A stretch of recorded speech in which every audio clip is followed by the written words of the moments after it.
allegiance to the flag of the United States of America and to the republic for which it stands, one nation, under God, indivisible, with liberty and justice for all. Thanks, Karen. Thank you. Okay, we're going to start our meeting today, and it's under unusual Testing. circumstances because of scheduling conflicts with the council. We've moved our meeting to 3 o'clock today, and as a result, several members could not make attendance, but they're in the loop and informationally. Okay? Let's begin by, we'll dispense with the roll call. We already know who's here. Let's review that residential rental letter. And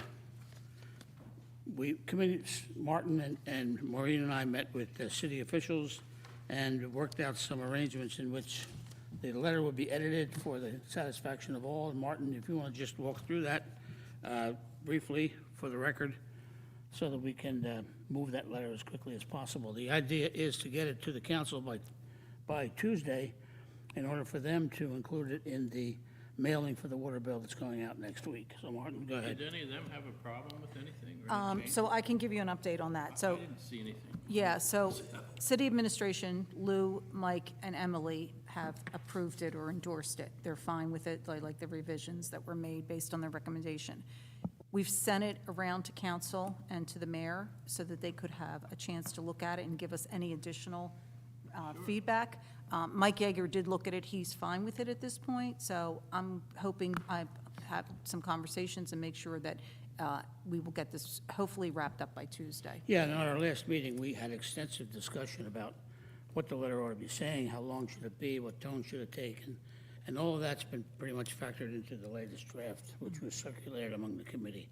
And so I think what we need to do now is just for the public record indicate that we're all on board with the letter, just the way it is right now, and that the purpose of the letter is to gently inform everybody who owns a property that two things are going to have to happen for them to rent their property. They're going to have to come up with their insurance paper, and they're going to have to take a mercantile license, and that goes in with every water bill. So, and if anybody doesn't rent their place or doesn't intend to or never wants to, they can throw the letter away. Right. Okay. Couldn't have said it better. Okay. Did it also include that they have to get a fire inspection? It didn't, did it? I don't remember. But that piece is covered when they go get their application for their mercantile license. In other words, the mercantile license Well, procedures. the only reason I say that, the other day, we got, from the fire bureau, we got a letter that we had to have, Well, you were listed as a rental property. yeah. Yeah. That's what But I happens. mean, it's sort of a, My view would be that's not new information, and what we're trying to include here is new information Yeah. Well, and you're confirmation right. of the Mine was a responsibility. renewal. Right, Yeah. yep. And that was the problem last no, year. I'm just telling you Yep. that that's out there that Yep. the renewal people are The getting. problem Yep. we tried to address with this letter was the problem from last year, Oh, I when know. only renewal people got the letter, and a lot of Yeah. people didn't think they had to get a Oh, license. listen, I'm all for that letter. Okay. Thank you. Good. All right, that covers that issue. And again, we're kind of going to have a short meeting because we're late on time and lots of members aren't here. But let's move to the budget recommendation list. And this really captures a lot of what we were discussing last month. All right.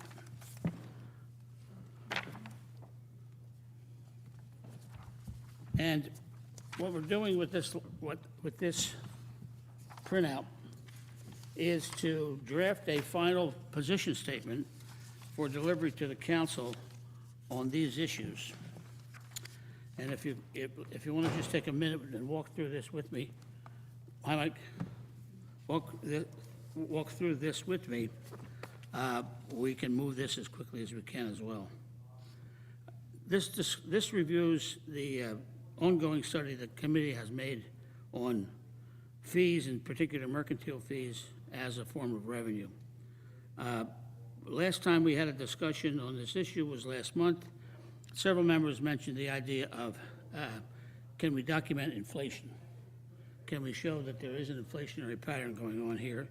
And I did some digging and found this. So I made these changes to this list. Now, the one I sent you around a couple of days ago is actually, this is a revised edition of that, all right? So this would be the current document. Since 2011, the inflation nationally has risen annually at a rate of 3%, with a total increase of 42.57 over the last 10 years. In that same period of time, the Cape May City budget has increased 87%.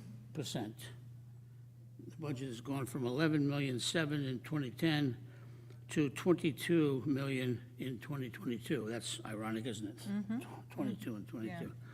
So, with respect to the impact of inflation on the operation of the Cape May City municipal services, it's far greater than even the national impact would show. We're actually, well, it looks like we're almost, well, we're over double, already. Yeah. Double the national Yeah. inflation rate. So I think the case is clearly made with that number that as the budgets increase exponentially, we need to look at how we're generating our revenue to keep up with that. Right. In the past, it's usually been property taxes.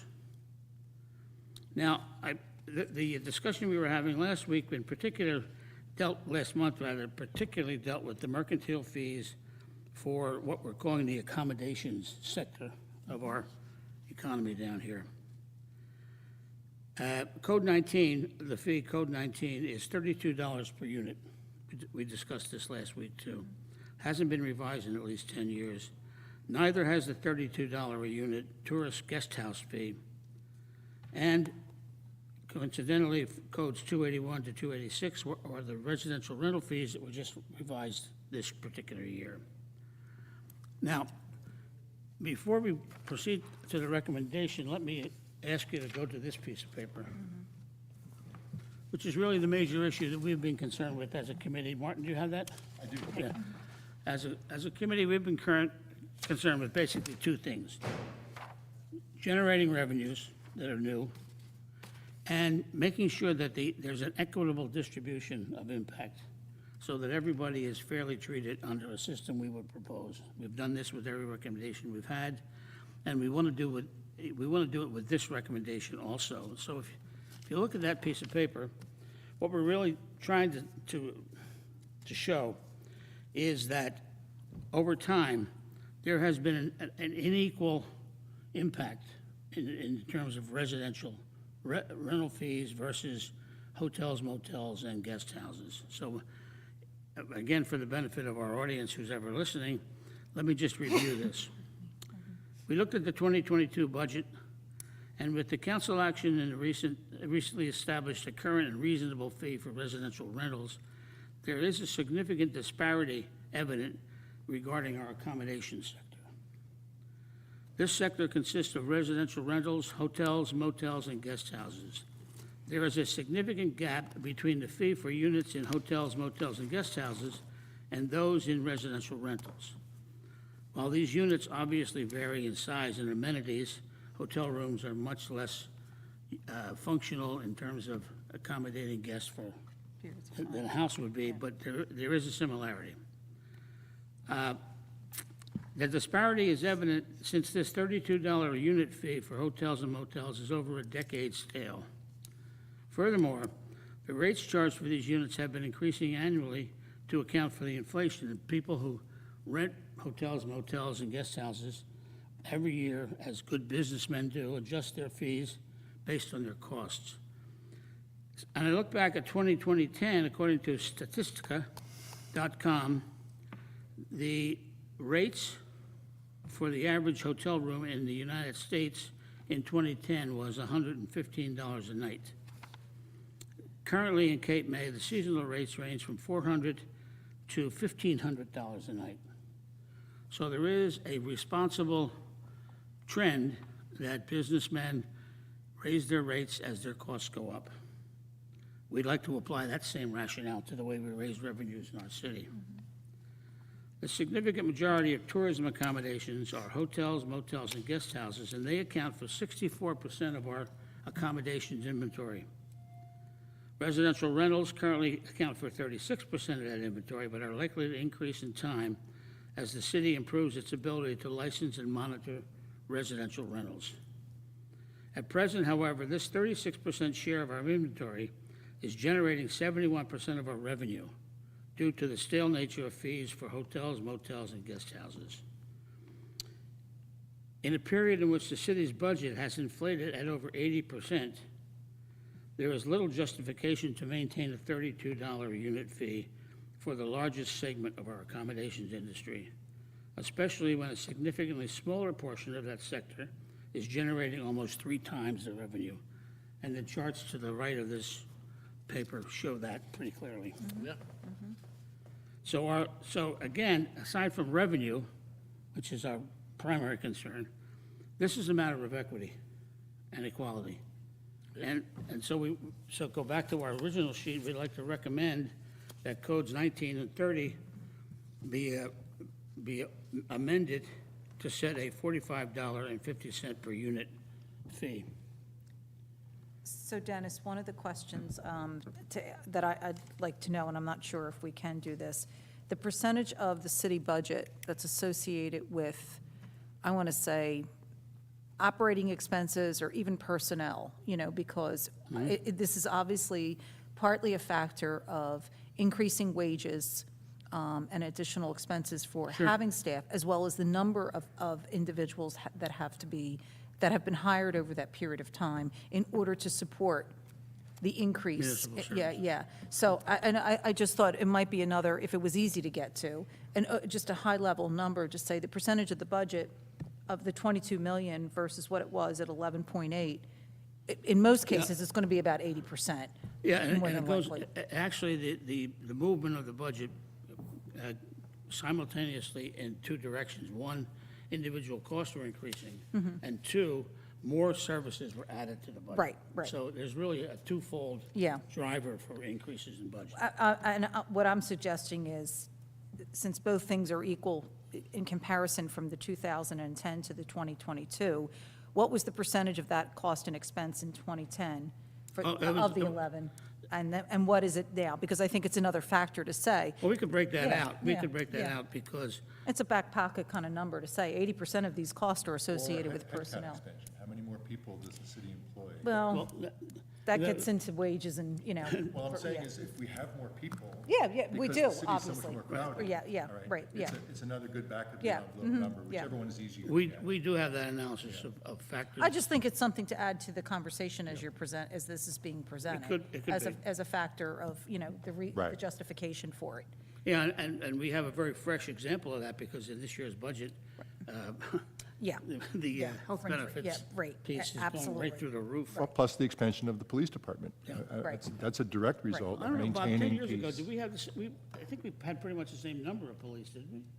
No, they've hired a couple more. Oh, Yeah, yeah, they've this year. had- 3. Yeah. Oh, yeah, Yeah. okay. Yeah, so- And they've had incremental growth in the Right. police department, Oh, but I think you're going to see in other city administrative functions an overall increase in Right. personnel. Right. And certainly the wage and salary is going to is also going to factor into that, so. Yeah, we could detail Yeah. in a little more depth Just the nature of the FTEs, 2 yeah, budgets, yeah.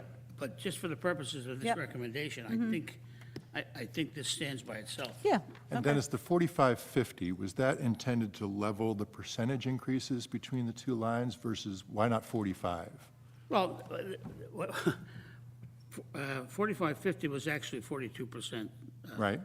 And I was trying to get as close as possible to the Okay, 42% inflationary Okay. figure. And that's close enough. yep, Same thing goes, as a secondary recommendation, the same thing goes for Code 27, which is a restaurant seating charge of $7 per seat. If you raise that to $10, we recommend that you raise that to $10, which again is a 42%. And then the third recommendation is, and this is really the key one in terms of a system, beginning next year, we're recommending that the city apply this 42% increase to every municipal mercantile fee, every one of them. And that secondarily, every 2 years, they adjust that figure to account for inflation. Okay, cost of living. Right. Yeah. And so that basically obviates the need to discuss every year how much a fee should be. agree. Right. And it prevents there being a controversy every year. Exactly. And it's an equitable treatment to the whole notion of revenue, because if you look at the budget, there's that general revenue piece, which basically stays stagnant every year as costs go up. Right. So the ratio between those revenue sources and the need for revenue becomes wider and wider. Yeah, which was my point on Right. the Right. cost for additional employees So and the one salary nit, wages. twice, every other year is biennial? Yeah, Not biannual. No. Biannual is twice a year. Right, no, that would be semi-annual. Well, biannual means the same thing, so I would change this to biennial. Biennial? Yes. Oh, all right, okay. Biennial. Okay, biennial, got it. The other piece of this, Dennis, for those who are not familiar or understand, some maybe brief statement during the presentation that basically explains what they're paying for in these services. So to the public, they're not understanding why it's always been $7 a seat. That's a good point. And I think that rather than, that to say, you know, these are associated with the following necessary reviews, inspections. Sure.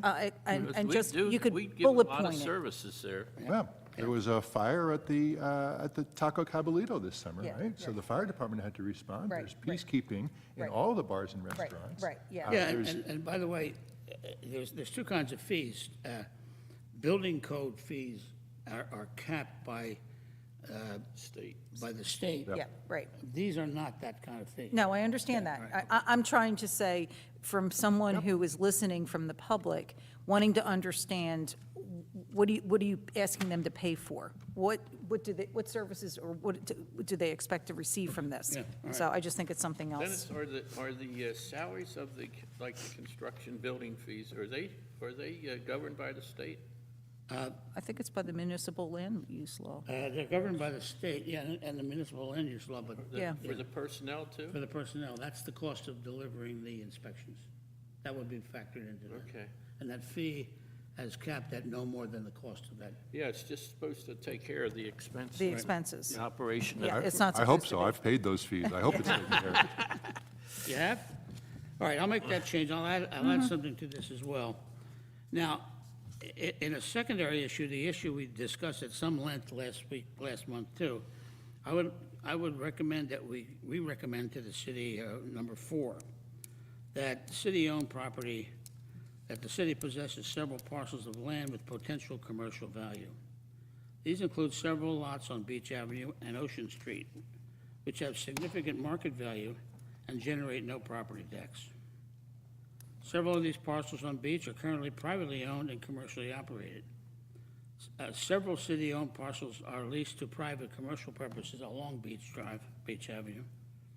And I would recommend to the committee that we endorse the proposal that when regulatory and statutory provisions allow, these city parcels be sold to encourage commercial development while increasing our annual municipal revenue. And there are some properties that we discussed last week, but I think at this point, it's probably premature to discuss anything like that. However, there are some good examples. The municipal service building, which is shared with the Mermaid Restaurant, is one of them. The pieces next to Convention Hall. I'm not really in favor of it, but go ahead. Okay, and I want to throw a new issue on the table because it's probably not going to be a popular idea either, but we need to talk about it. The old library is a building which sits in probably the most prime real estate market area in this whole city. And we're not going to be using it anymore when we get our new library. That piece of property doesn't pay any taxes. Its 20-year-old assessed value is $1.3 or $1.9 million. And it's sitting there in the middle. I understand that, but I think once you sell that, you can never get it back. And I'm in favor of like putting a museum in there, some amenity for the city, because tourism's our industry, and if we don't have some amenities for people to go to on a rainy day and so forth, that's just me, that's all. Maybe I'm old-fashioned. but Well- Yeah, I know, would- he just left. You know, for years, we kept down the tax rate on the individuals through renting these properties out And, it wasn't on the taxpayers, it was another source of revenue besides taxation. That's just where I'm coming from, but, Yeah, and I mean, whatever the council wants to do, listen, I'm old, I won't be here in another 10 years or 15 years. you're younger than I am. Yeah, well, Anyway, The alternative is that it has to be professionally managed. And has to be what? Has to be professionally managed, meaning we need a real estate department. So, Well, yeah, but see, let me push back a little bit on what Bob said. yep, The property sits there and generates no money. We're in the business of finding money. The county library, which is coming in and will be up and running in about a year, is really going to be a community center. It's much more than a library. It's a complex of all kinds, and we've all sat through these presentations about what it's going to be, and it's going to be great. It's going to be a place to go on a rainy day. So is the Firehouse Museum. But it isn't like there's nothing to do. well, And I think that we need to be realistic about the fact that there's a extremely valuable piece of property that's sitting there draining money from the city when it could be generating money for the city. So I think, and I agree with Bob in some respects. I think we have to be a little bit careful with this one and how the language is used, Dennis.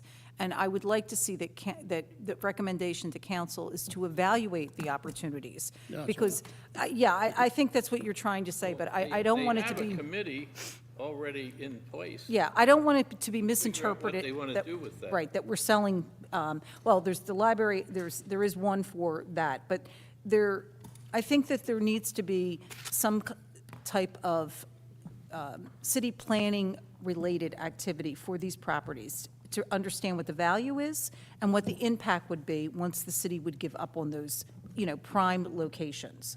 What control is lost? There's a value to them, yes, granted, but I think that there's a balance to what's the impact to the landscape in the city, and whether or not that's, what people want to, buy into. So I think the recommendation is, this needs to be evaluated. This needs to be, okay. I think it's really, I think in making sure it's clear that we're not suggesting that these lots or these parcels, they don't have any value in their current state. In some locations, this is true. In other locations, you may not want to impact the views on the beach. I thought about this a little bit last night after reading this. If you think about certain areas and up and down the coast, nobody has any property on the beach side. You think about Sea Isle and some of those other places, they don't have, everything's on the inside of the street kind of thing, and there's reasons why those things were developed in that way. So I just want to be making sure that however we're presenting this to council, it's saying there should be some type of a study done. Someone professionally, whether or not it's a realtor or someone who's a planning person, who has an inventory and says, what's the market value, but also understanding what the societal impact would be at long-term. That's just my view. Yes, and this issue is really not a 2023 budget issue. Yeah. And I put it on this piece of paper to move the discussion forward a little bit. But I think it needs to be put on the table in a way that's not traditionally the way it's been treated. I don't, the property committee, the advisory committee, I'm not even sure what they do. I'm not sure that they're currently meeting. Right. So that might be something that requires a task force that involves, either that group of people or other people who, Maureen, what are they doing with the mermaids down there? well, they're under a new lease agreement. No, I mean, what's the city doing with it? Nothing. right, so Well, they, I see them pouring piers out behind it. Oh, Those are the arches, I think. No. no, but, he's talking on the beach Behind side. Behind the Yeah. restaurant on the ocean side. Well, I know in the lease agreement, the people who took that lease agreed to make certain, Well, maybe that's what it is. Tenant Improvements, improvements, yeah. okay, maybe that's what it was, yeah. well, I learned this week that the convention center, the space that's used for weddings, has a $10,000 event fee. Wow. Yeah, Because that's you why there's not a bring lot your of own, weddings there. you bring your own, well, actually, you want to get married there. the individual that mentioned it said that all the dates were booked. Yeah. So $10,000 is not seen as being a barrier. I think you bring in your own food and catering, your own, okay? So that's simply the city's fee for using the space, which is it's a beautiful space. Yeah. Mermaids is the same. It's the same view. Yeah, yeah, but see, this issue came up when we discussed it last month, too. To make it a viable venue, it's gonna have to be cleaned up and renovated, and No doubt about that. And the city is. You won't- is That's the not the city in a business- position to yeah, run a right, venue, or right. is the city in a position to sell a prime piece of property to somebody who will then turn it into a Right. venue? Right. Right. Or partner. I mean, there's always, partnerships that could be, where you still retain partial ownership, but you have a developer come in who puts the money in, Sure. but you still have, percentage control. I mean, that's why I think this requires And we people. have a current practice in which we basically partner with 7 or 8 hotels on the beach Mm-hmm. to use our beach, use those lots on the beach that Right. we own. Right. And they rent them from us to put up their umbrellas and Right, chairs. right. I was actually going to ask whether we're ready to make a recommendation on that, obviously not for 2023, but for 2024, that also be evaluated. I think you mentioned that the use of the beach is well beyond what was originally intended. Yeah, right, It's right. not going to be scaled back, but I looked at the numbers that were presented the last meeting. They don't really seem to represent fair market value for the accommodation being provided. No. So I think also that's, And those things have, again, that's one of the things we talked about last time. Those uses are actually, in some sense, being overused or misused, because the space that's being rented is the back end of Right. the beach. right. The space that's being used is the surf and the, And it's been that way since at least 2007, which is when I came back to Cape May and fell in love with the city. We're not likely to be pushing it back. No, Let's no. make sure that what we're collecting is representative of what is being provided. Is there Well, actual the other legal thing, too, is, document? Or? Some analysis ought to be done about who uses those beaches. Sure. Like, for example, if there are X number of residences at that street, they ought to be able to get a place on the beach anywhere they want to, because that's their beach. And that Well- phenomenon, this is the Icona effect, because over in Wildwood Crest, Diamond Beach, Yeah. they've had this problem. Now, their problem's exacerbated by the fact that those hotels actually do own the beach. Yeah, it's right here in waterline. rights, yeah, Right, right. absolutely. We don't have that same situation. Right. We own that beach. Right.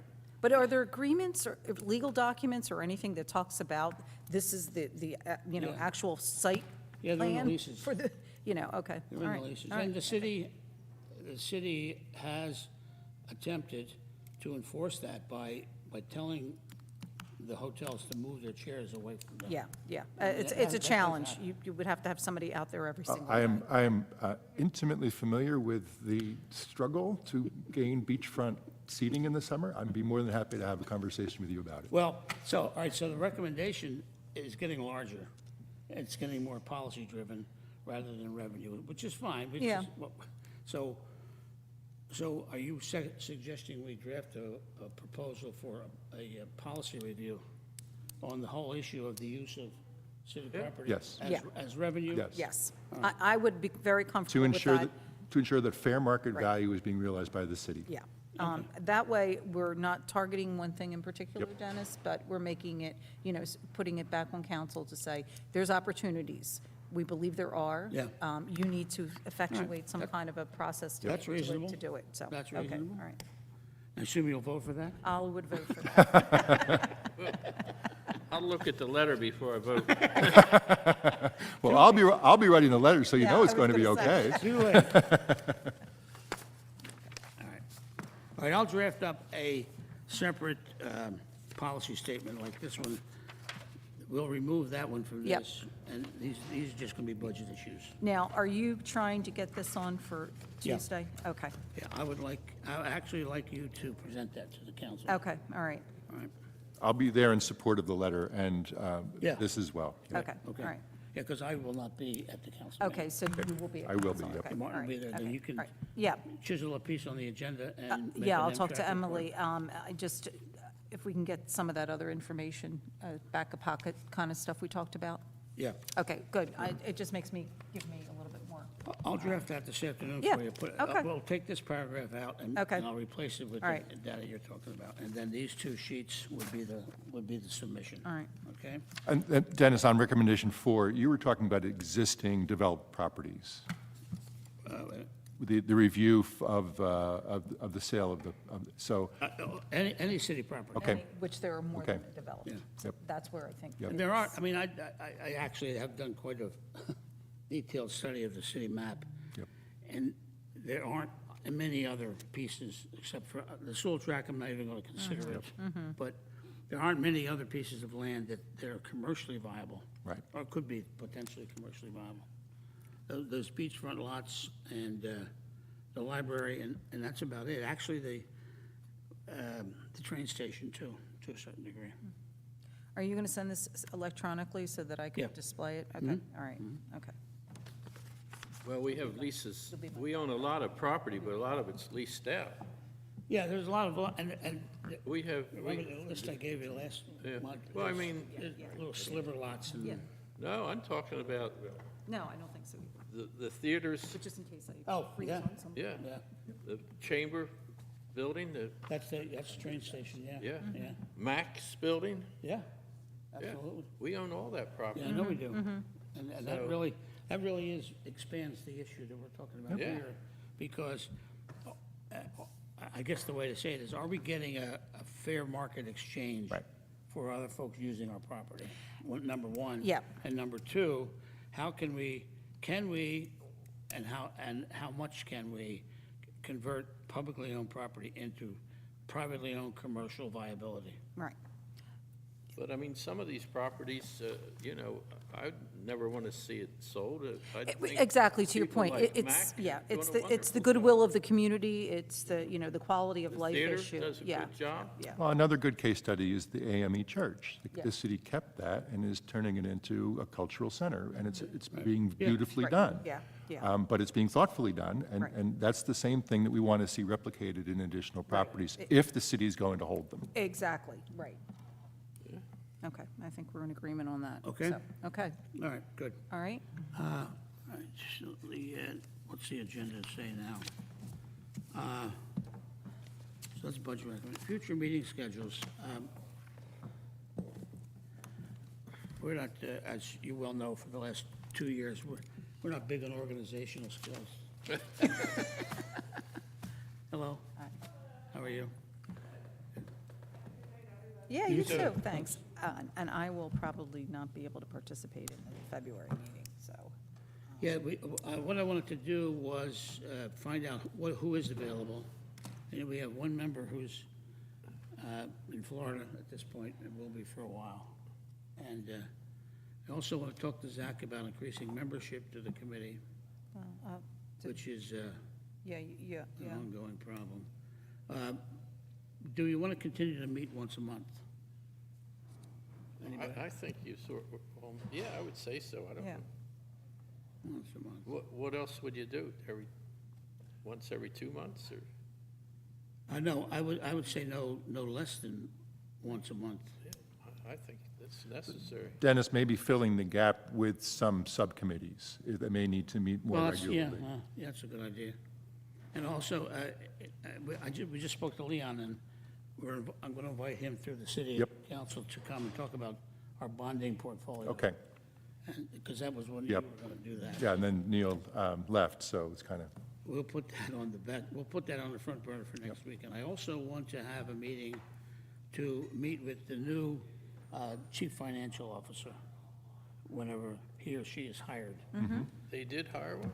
no. No, they're still No. interviewing and they're still, That's what I thought. Yeah, we're still. but I mean, when When they that do. person comes on board, I think we should have a meeting with that person, Yep. basically to brief him or her about what we've done. And if it doesn't sound too presumptuous, brief him or her on what we expect from, Yeah, yeah, with regard to reports and information and things right. of that nature, yeah. because a lot of our work has been successful, I think, because Neil was so cooperative and so They're informative. so happy in Middle Township to get Neil. I was at a county firemen's meeting last night. They're so thrilled to get him. Yeah, I know, who wouldn't be thrilled? But that's our loss. Yeah, That's yeah. Middle's gain. Well, I saw the upper end of the wage rate is being increased. That still seems like a very low number, considering how many millions of dollars cross that desk. Yeah. That's true. And not just that, but it's been our belief as a committee pretty much from day one that the staffing of the financial operation needs to be beefed up in addition to a director, so. Anyway, all right. Is there anything else on the schedule that we'd like to talk about? We are going to, the third issue on the schedule is going to be the shared services thing. We're going to have to start getting into that one big time. The what? The shared services, which Police. the council. Police, you mean? Yeah, the police, and it's actually, I'm of the belief, I think that it's not just the police. I think we need to look, not just at that agreement, but we need to look at everything we're sharing with people.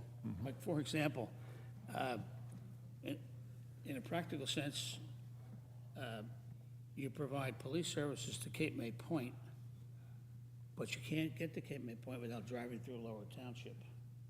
And there are times when, in the past, recently, Lower Township has had a police call that they've asked us to respond to when it's in areas like that road or like Sunset Beach, which is Middle Township. So I think the umbrella that we need to use to cover this issue it has to be a little wider than just the police contract. Here's the other thing, like I noticed the other day, we had a mutual aid call for an ambulance in Lower Township. Right? Well, when we sent our ambulance over there, now they call for a recall for firemen to come in and cover the firehouse, or maybe, who's paying for this? We are. That's my point. I know, well, I'm just giving you a perfect example, it just happened, I Yeah. heard it the other day, I said, And- you know, it's if crazy. And if you look, We're paying for it. there's a little, and if you look at those shared It's a million services, things like that. we're the only, We're like the mother hen that's taking care of all these. we're actually more like the deep pockets, because we're the only one that has a paid, not the only one, but we have a paid service. And we provide in-kind services on a shared basis to people that don't have Well, listen, paid you know, services. So it's not costing lower. Right. When we cover a police emergency at Sunset Beach, it's not costing lower a dime, it's costing us money. I mean, there's so many things, it's ridiculous. Okay, that's the issue. It's the Right. bigger umbrella than just Yeah. that police contract. Right. Basically is my point. And I'm pulling together some stuff to talk about that as soon as we can after the budget's out of the way. Okay. Okay, anything else for the good of the order? We all know where we're going? But when are we gonna get started on that? That's gonna be that's months and months of, How's your schedule, Bob? we'll have to camp out here, really. Well, yeah, let me continue to pull this stuff together, and then at some point soon, we'll have a layout, all right? Yeah, I think we should Yeah. get a format of some kind to Yep, I agree. look at. So our next meeting is February 9th? February 9th. Is that good with everybody? Yes, as far as I know, it's good for me. I'll make it work. Okay. All Now, right, what time is that gonna be? 4 o'clock. 4 o'clock here, Right. at City Hall. Right. Okay, good. And Dennis, congratulations on the past work being highlighted in Zach's State of the City address. yes, It was a really, really nice thing for him to say. Good, thanks. That's, it was a lot of hard work, actually, but it's good to know that somebody recognizes it. Yeah. And it is, if I have to say it myself, I will, but I think it has made a big difference. Absolutely. And I look forward to being able to add to that. Sure. Thanks. I hope it's made a big difference. Even though I don't like Jack, he did so good job. Nobody has broken my. Unbelievable. Okay, we're adjourned. Okay, we're adjourned. Yeah, we're adjourned, all right.